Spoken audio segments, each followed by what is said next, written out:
Class 7-এর আজকে সময় ও গতির অবশিষ্ট যে অংশটা ছিল সেটা নিয়ে আজকে আলোচনা করব। আগের দিন আমরা করেছিলাম নিউটনের প্রথম গতিসূত্র। প্রথম গতিসূত্রের ধারণা থেকে আমরা কী কী জানতে পারি। প্রশ্ন হতে পারে যে নিউটনের প্রথম গতিসূত্র থেকে কী কী জানতে পারি।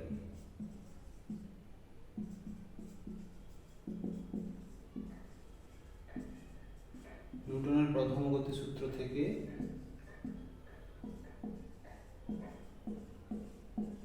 কি কি জানতে পারি। কি হবে অ্যান্সার? কি হবে অ্যান্সার? হবে 1 নম্বর, বলের ধারণা, বা বলতে পারি কি বলের সংজ্ঞা। সংজ্ঞা মই বই আঁকা কিছু সংজ্ঞা, বলের সংজ্ঞা। আর হতে পারে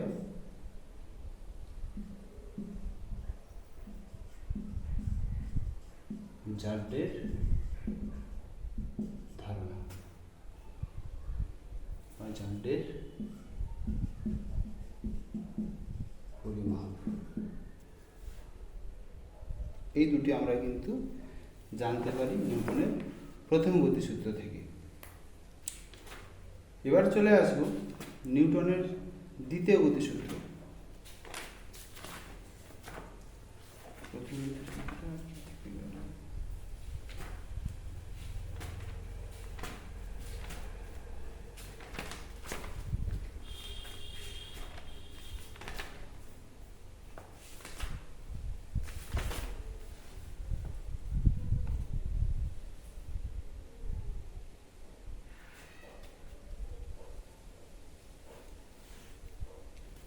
নেক্সট চলে আসবো নিউটনের জারডের ধারণা লিখতে পারো, শুধু জারডের পরিমাণ লিখতে পারো। নিউটনের দ্বিতীয় গতিসূত্রটি বিবৃত করো। প্রশ্ন হবে নিউটনের দ্বিতীয় গতিসূত্রটি বিবৃত করো।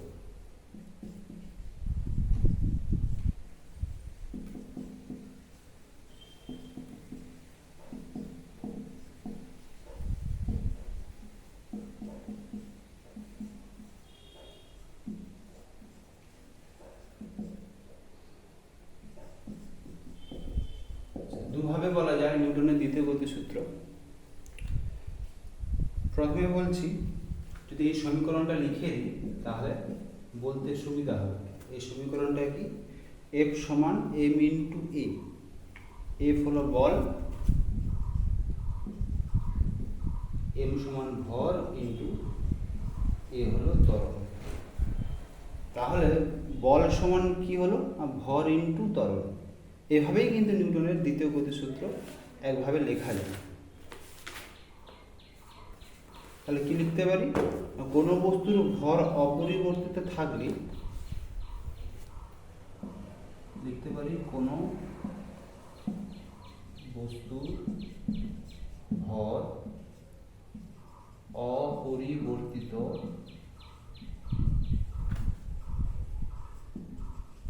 থাকলে বস্তুটিতে যে বাহ্যিক কার্যকলাপ বল প্রযুক্ত হয়, বস্তুটিতে বাহ্যিক প্রযুক্ত বলের পরিমাণ বস্তুর ভর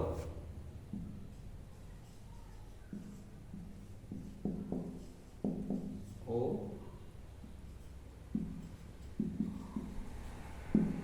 বস্তুর ত্বরণের গুণফলের সমান।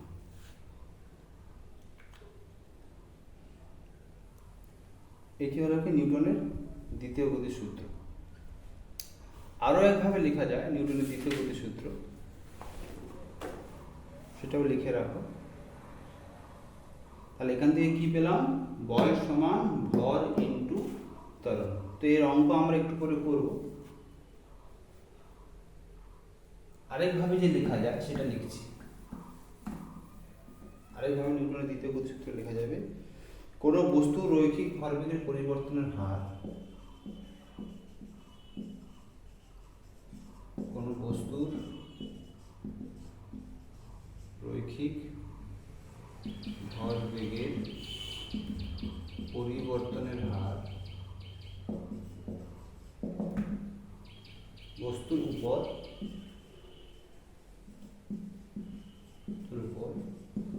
প্রযুক্ত বলের সমানুপাতিক।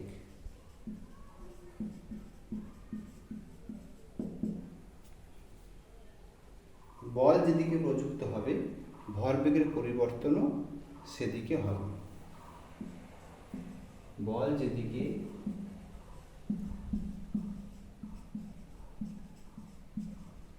প্রযুক্ত হবে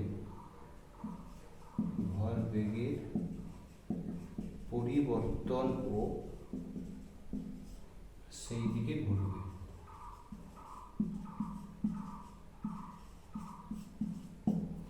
এটি হলো নিউটনের দ্বিতীয় গতিসূত্র। উদাহরণস্বরূপ, সাপোজ তুমি হেঁটে যাচ্ছ রাস্তা দিয়ে, তোমাকে কেউ পেছন থেকে ধাক্কা মারলো, তাহলে তুমি দেখবে সামনের দিকে এগিয়ে গেলে, তাহলে সে বলটা কোন দিকে দিচ্ছে না, বলটা পেছন থেকে তোমার সামনের দিকে প্রয়োগ করছে, সেই জন্য তুমি কোন দিকে যাচ্ছ, তুমি সামনের দিকে এগিয়ে যাচ্ছ। অর্থাৎ বল যেদিকে প্রযুক্ত করছি তোমার যে ভরবেগের পরিবর্তনে কিন্তু সেদিকেই ঘটবে। এটি নিউটনের দ্বিতীয় গতিসূত্র। এই গাণিতিকগুলো আমরা একটু আগে দেখেছি। গাণিতিক প্রতিষ্ঠা করে তোমাদের পড়বে না, গাণিতিক গ্রুপটা শুধু জেনে রাখবে। গাণিতিক গ্রুপ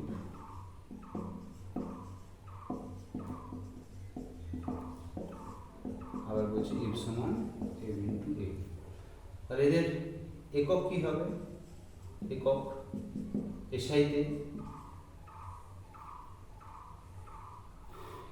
F সমান হবে M এর একক কেজি আর ত্বরণের একক হবে মিটার পার সেকেন্ড স্কোয়ার। এই কেজি মিটার পার সেকেন্ড স্কোয়ারকে একসঙ্গে কি বলবো? একসঙ্গে বলবো নিউটন।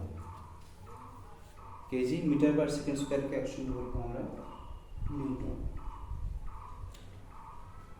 আর সিজিএসে কি হবে? সিজিএসে হবে গ্রাম ইন্টু সেন্টিমিটার পার সেকেন্ড স্কোয়ার। এটাই হবে কি ডাইন। এসআই হলো নিউটন, সিজিএসে হলো ডাইন। নিউটন ও ডাইনের মধ্যে সম্পর্ক থাকতে পারে। নিউটন ডাইনের মধ্যে সম্পর্ক 1 নিউটন সমান 10⁵ ডাই। ঠিক আছে, এই হলো সম্পর্ক। সম্ভবত আগের ক্লাসে আমি করিয়েছি এটা, শুধু এটুকুই জেনে রাখবো। নেক্সট চলে আসবো যে এ সমান কি? এ সমান ত্বরণ। আমরা কখনো কখনো অভিকর্ষজ ত্বরণ হিসেবেও ধরি। এই অভিকর্ষজ ত্বরণের মান কত হবে? এসআইতে অভিকর্ষজ ত্বরণের মান 9.8 মিটার পার সেকেন্ড স্কোয়ার এবং সিজিএসে অভিকর্ষজ ত্বরণের মান হবে 980 সেন্টিমিটার পার সেকেন্ড স্কোয়ার। এই হলো এর একক। এবার আমরা কিছু অঙ্ক করব, খুব সাধারণ অঙ্ক নিউটনের দ্বিতীয় গতিসূত্র থেকে।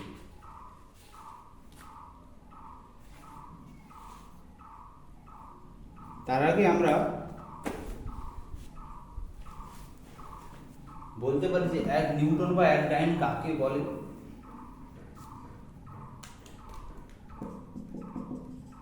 এই সমীকরণ থেকে কি বলবো? যে 1 নিউটন কাকে বলে, অর্থাৎ এফ এর মান 1 কখন হবে, যদি এম আর এ দুজনেই 1 হয়ে যায়, এফ সমান 1 তখনই হবে যখন এ সমান 1 আর এম সমান 1। যেহেতু নিউটন এসআইতে, তাহলে এম এর একক কী হবে কেজি আর এর একক মিটার পার সেকেন্ড স্কোয়ার। তাহলে এম যদি 1 কেজি হয়, 1 কেজি, এ যদি 1 মিটার পার সেকেন্ড স্কোয়ার হয়, তখনই এফ সমান হবে 1 নিউটন।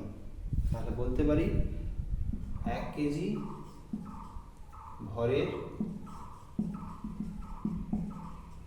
বস্তুতে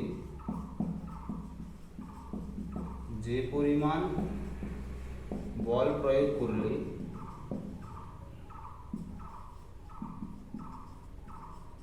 বস্তুতে 1 মিটার পার সেকেন্ড স্কোয়ার ত্বরণ সৃষ্টি হবে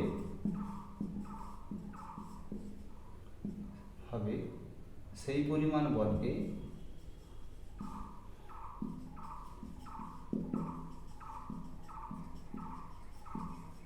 নিউটন বলে।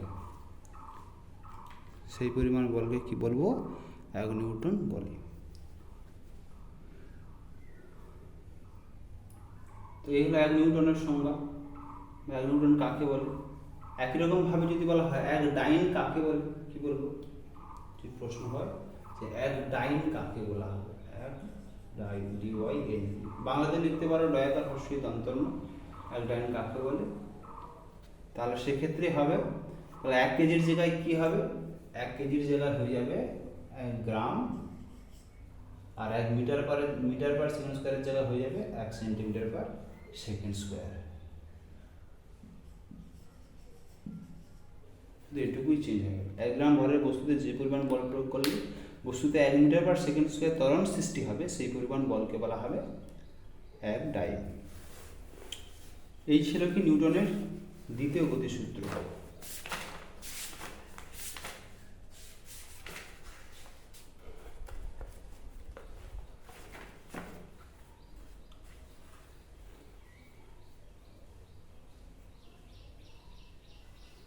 প্রশ্ন দেওয়া হলো তোমাকে যে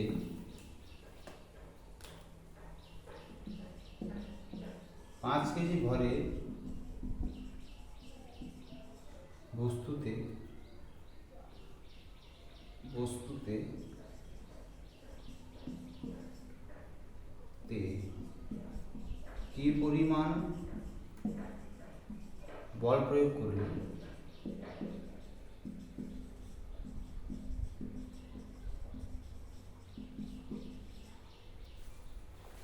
কি পরিমাণ বল প্রয়োগ করলে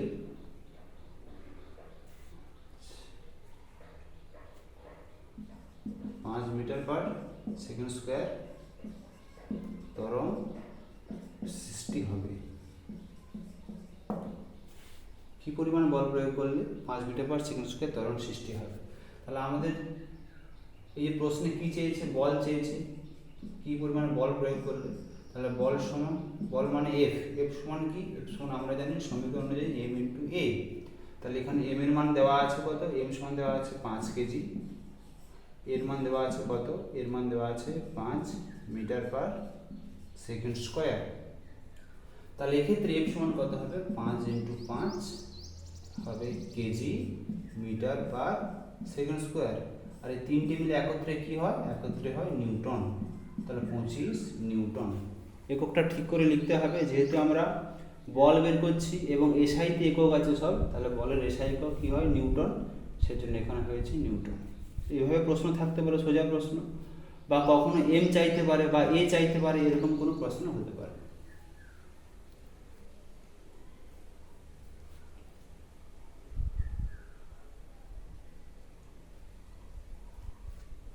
একই রকম ভাবে যদি এখানে দিয়ে দেয় যে 50 নিউটন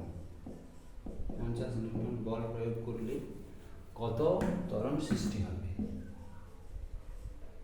কত পরিমাণ ত্বরণ সৃষ্টি হবে। একই রকম জিনিস প্রশ্নটা এইভাবে করে দিলাম। এখানে কি চাইছে, এখানে চাইছে এ। তাহলে আমাদের সমীকরণ ছিল এফ সমান এম ইন্টু এ, কিন্তু এখন চাইছে কি এর মান, বা এ সমান কত হবে, এ সমান হবে এফ বাই এম। এবার দেখো এফ এর মান কত, এফ এর মান আছে 50 নিউটন, আর এর মান চেয়েছে, এম এর মান কত দেওয়া আছে 5 কেজি।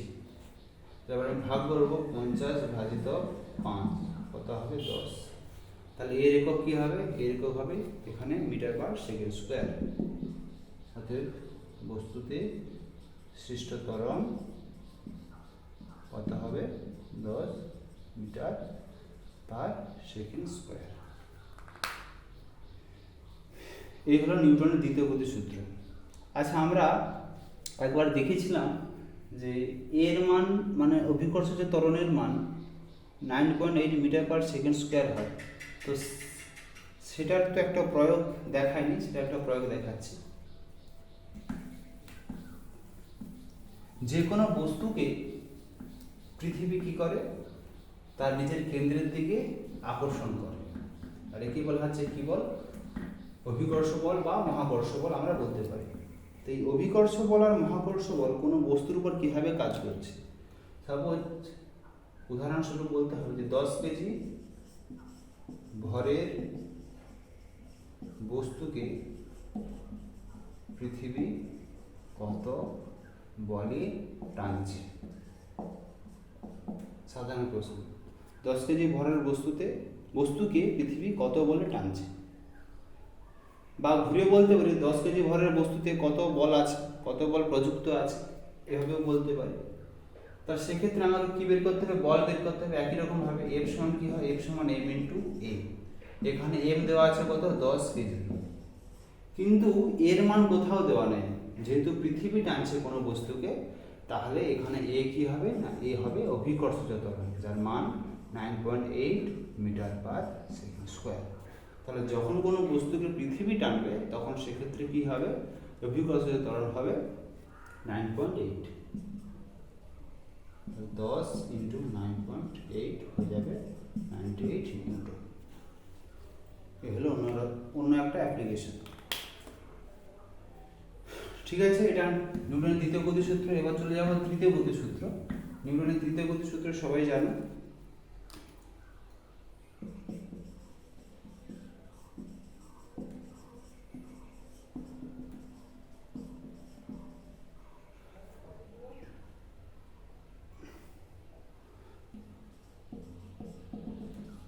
নিউটনের তৃতীয় গতিসূত্র, নিউটনের তৃতীয় গতিসূত্রে কি হয় না, প্রত্যেক ক্রিয়া সমান ও বিপরীতমুখী একটি প্রতিক্রিয়া আছে।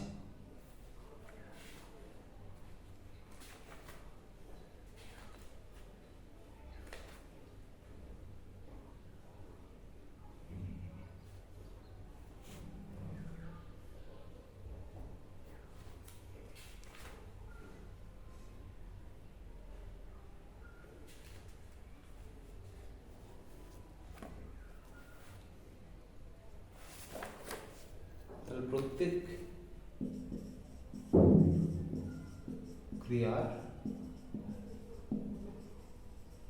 সমান ও বিপরীতমুখী প্রতিক্রিয়া আছে।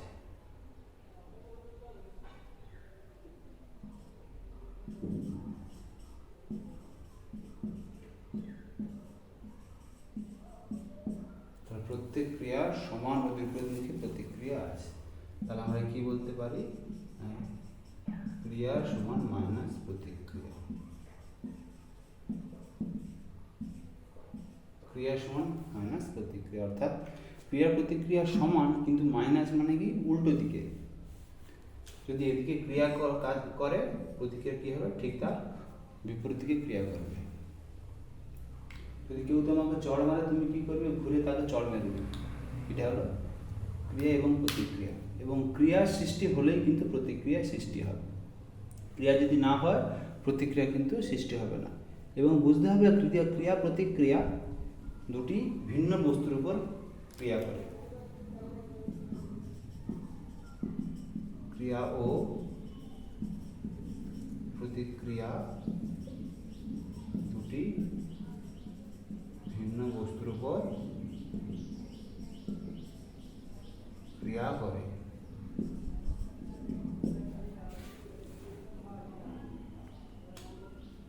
সেজন্য কি হয়, সেজন্য সাম্য প্রতিষ্ঠিত হয়। সাম্য প্রতিষ্ঠিত হয় না। এই লাইনটা মনে রাখতে হয়, এই লাইনটা থেকে কখনো শর্ট প্রশ্ন থাকতে পারে। এই ক্রিয়া প্রতিক্রিয়া কি একই বস্তুর উপর ক্রিয়া করে, বা তারা কি সাম্য প্রতিষ্ঠা করে, এরকম প্রশ্ন হয়। ক্রিয়া প্রতিক্রিয়ার আমরা অ্যাপ্লিকেশন যদি দেখি, তার প্রয়োগ যদি দেখি, আমরা অনেক প্রয়োগ দেখতে পাই। যেমন কি, যেমন যখন আমরা নৌকো থেকে ডাঙাতে উঠি, তখন নৌকোকে আমরা ঠেলে দিই এবং নৌকোও কী করে, আমাদেরকে ঠেলে দেয়, যার ফলে আমরা ডাঙাতে উঠে পড়ি। আর কি আছে, আর আছে হাওয়াইবাজি, রকেটে যদি আমরা কি করি, জ্বালানি যে দহন করি, সেই জ্বালানি তীব্র বেগে রকেটের পেছন দিক দিয়ে বেরিয়ে যায়, ফলে রকেট কি হয়, সামনের দিকে এগিয়ে যায়।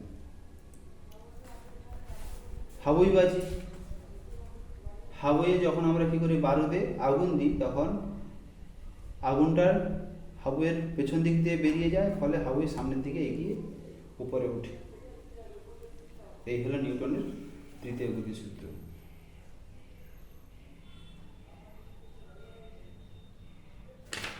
আর কিছু আছে? শক্তি ও কার্য।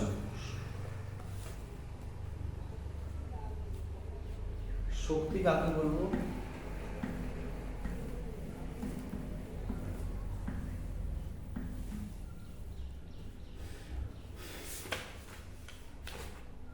শক্তি হলো কার্য করার সামর্থ্যকে আমরা বলি শক্তি। আচ্ছা, শক্তি জানার আগে আমরা কার্য আগে জানি। কার্য জানলে শক্তিটা সহজ হবে। তাহলে প্রথমে বলবো কার্য।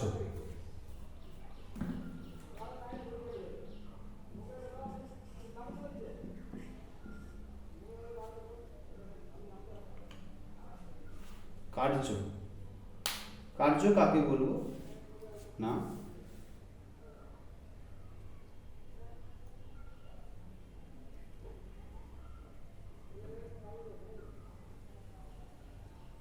কোনো বস্তুর উপর বল প্রয়োগ করলে যদি কি হয়, তাহলে বস্তুর কিছুটা সরণ হয়। আমরা লিখি কোনো বস্তুর উপর বল প্রয়োগ করলে যদি বস্তু সরণ হয়, তবে প্রযুক্ত বল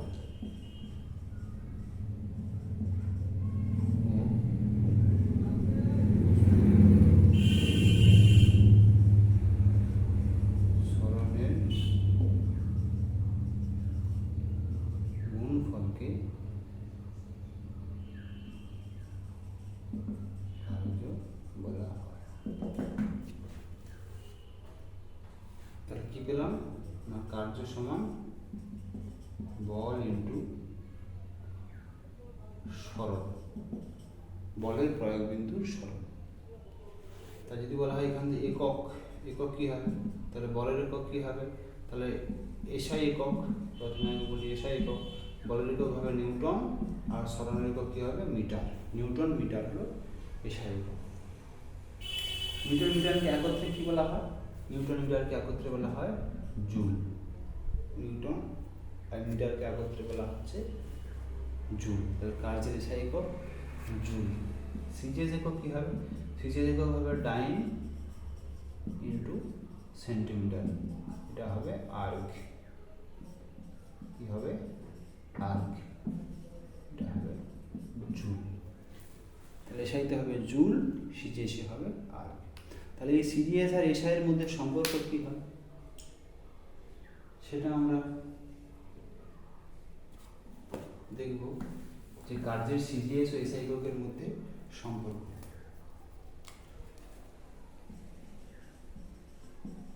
কার্যের সিজিএস ও এসআই এককের মধ্যে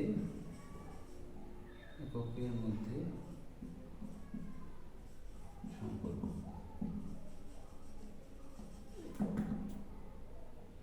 সিজিএস একক কি হচ্ছে? সিজিএস একক হচ্ছে আর্ক, আর সেই একক হচ্ছে কি জুল। তাহলে আমরা লিখব 1 জুল সমান কি লিখব? 1 নিউটন ইন্টু 1 মিটার। এবার 1 নিউটন সমান কি জানি আমরা?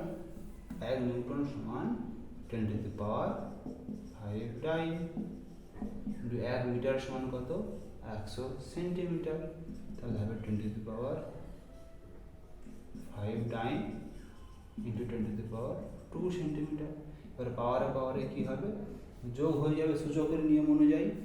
10 to the power 7 dine centimetre.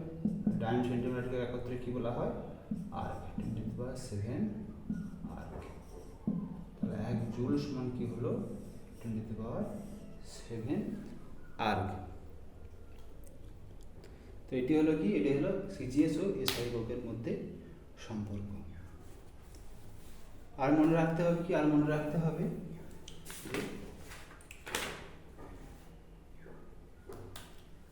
কার্য একটি স্কেলার রাশি। এটা মনে রাখতে হবে, কার্য একটি স্কেলার রাশি।